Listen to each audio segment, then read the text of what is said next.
Hello. Welcome to the Free Bin, the Toledo, Oregon Public Library's podcast. I'm Harrison, and I'm reading you a story today. It is March 1st, 2025 as I record this, and I'm just going to keep it short and simple. Today's story comes to us from If, Worlds of Science Fiction, January 1953. This is a story that, I think it was inevitable. We were going to read this one of these days. It's a story that'll be familiar to a lot of people because it was adapted into one of the most famous Twilight Zone episodes of all time, and it relates to books. That's right. Today I will be reading Time Enough at Last by Lynn Venable. Let's get right to it. For a long time, Henry Bemis had had an ambition to read a book. Not just the title or the preface or a page somewhere in the middle. He wanted to read the whole thing all the way through from beginning to end. A simple ambition, perhaps, but in the cluttered life of Henry Bemis, an impossibility. Henry had no time of his own. There was his wife, Agnes, who owned that part of it that his employer, Mr. Carsville, did not buy.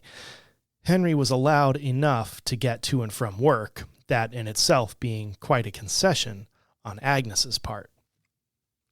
Also, nature had conspired against Henry by handing him with a pair of hopelessly myopic eyes. Poor Henry literally couldn't see his hand in front of his face. For a while, when he was very young, his parents had thought him an idiot. When they realized it was his eyes, they got glasses for him. He was never quite able to catch up. There was never enough time. It looked as though Henry's ambition would never be realized. Then something happened which changed all that. Henry was down in the vault of the East Side Bank and Trust when it happened. He had stolen a few moments from the duties of his teller's cage to try to read a few pages of the magazine he had bought that morning. He'd made an excuse to Mr. Carsville about needing bills in large denominations for a certain customer, and then, safe inside the dim recesses of the vault, he had pulled from inside his coat the pocket-size magazine. He had just started a picture article cheerfully entitled, "The New Weapons and What They'll Do to You," when all the noise in the world crashed in upon his eardrums. It seemed to be inside of him and outside of him all at once. Then the concrete floor was rising up at him and the ceiling came slanting down toward him, and for a fleeting second Henry thought of a story he had started to read once called The Pit and the Pendulum. He regretted in that insane moment that he had never had time to finish that story, to see how it came out. Then all was darkness and quiet and unconsciousness. When Henry came to, he knew that something was desperately wrong with the East Side Bank and Trust. The heavy steel door of the vault was buckled and twisted, and the floor tilted up at a dizzy angle while the ceiling dipped crazily toward it. Henry gingerly got to his feet, moving arms and legs experimentally. Assured that nothing was broken, he tenderly raised a hand to his eyes. His precious glasses were intact, thank God. He would never have been able to find his way out of the shattered vault without them. He made a mental note to write Dr. Torrance to have a spare made and mailed to him. Blasted nuisance not having his prescription on file locally, but Henry trusted no one but Dr. Torrance to grind those thick lenses into his own complicated prescription. Henry removed the heavy glasses from his face. Instantly the room dissolved into a neutral blur. Henry saw a pink splash that he knew was his hand, and a white blob come up to meet the pink as he withdrew his pocket handkerchief and carefully dusted the lenses. As he replaced the glasses, they slipped down on the bridge of his nose a little. He had been meaning to have them tightened for some time.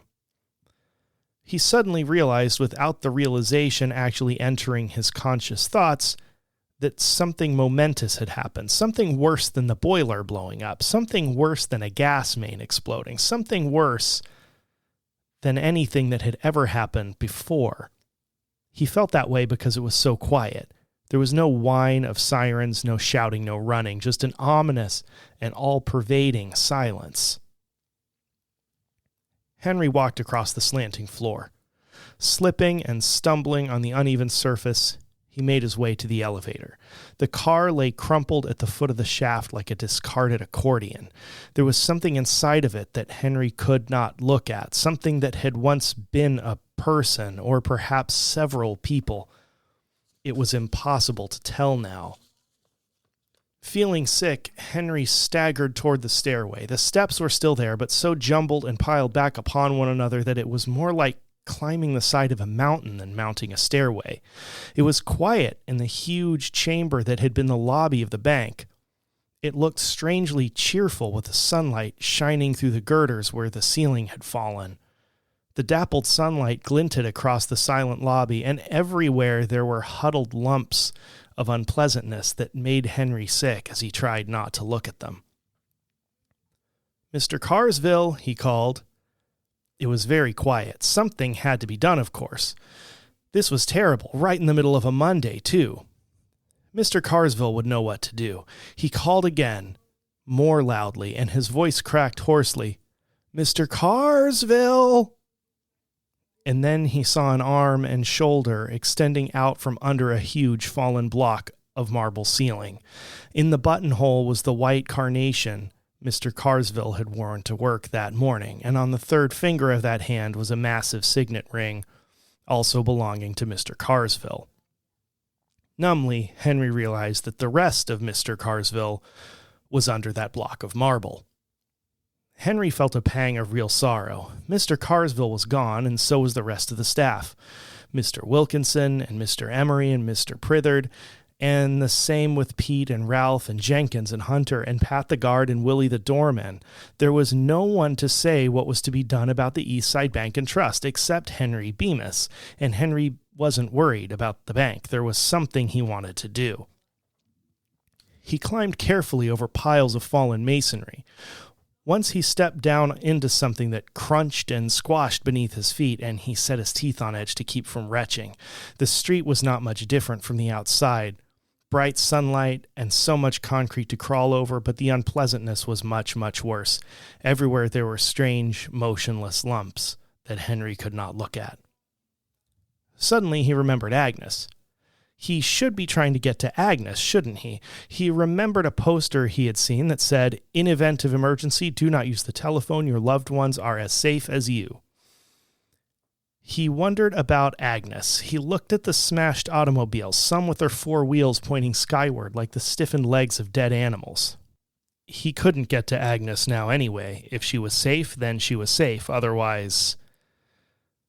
Of course, Henry knew Agnes wasn't safe. He had a feeling that there wasn't anyone safe for a long, long way. Maybe not in the whole state, or the whole country, or the whole world.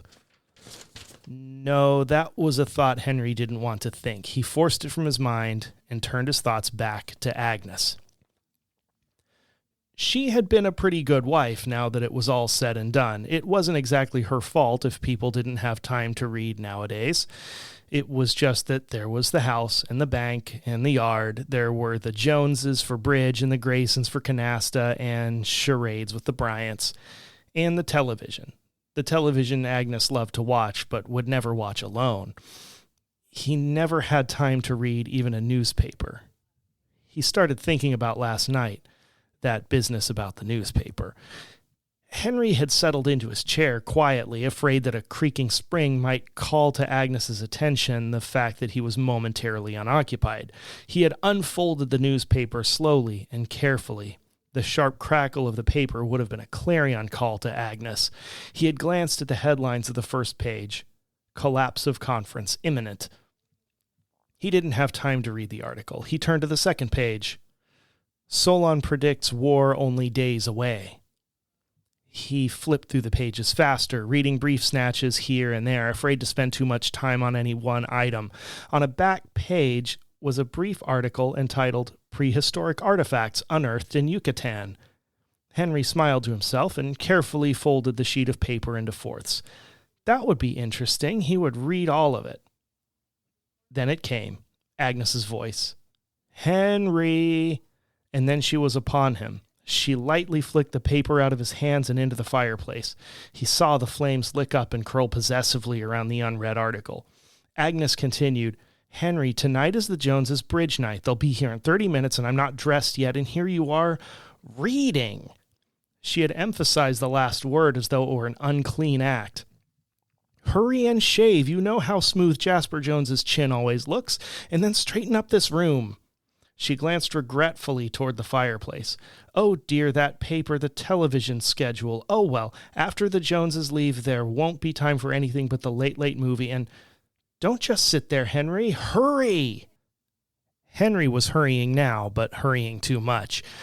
He cut his leg on a twisted piece of metal that had once been an automobile fender. He thought about things like lockjaw and gangrene, and his hand trembled as he tied his pocket handkerchief around the wound. In his mind, he saw the fire again, licking across the face of last night's newspaper. He thought that now he would have time to read all the newspapers he wanted to, only now there wouldn't be any more. That heap of rubble across the street had been the Gazette building. It was terrible to think there would never be another up-to-date newspaper. Agnes would have been very upset, no television schedule, but then, of course, no television. He wanted to laugh, but he didn't. That wouldn't have been fitting, not at all. He could see the building he was looking for now, but the silhouette was strangely changed. The great circular dome was now a ragged semicircle, half of it gone, and one of the great wings of the building had fallen in upon itself. A sudden panic gripped Henry Bemis. What if they were all ruined, destroyed, every one of them? What if there wasn't a single one left? Tears of helplessness welled in his eyes as he painfully fought his way over and through the twisted fragments of the city. He thought of the building when it had been whole. He remembered the many nights he had paused outside its wide and welcoming doors. He thought of the warm nights when the doors had been thrown open and he could see the people inside, see them sitting at the plain wooden tables with the stacks of books beside them. He used to think then what a wonderful thing a public library was, a place where anybody at all could go in and read. He had been tempted to enter many times.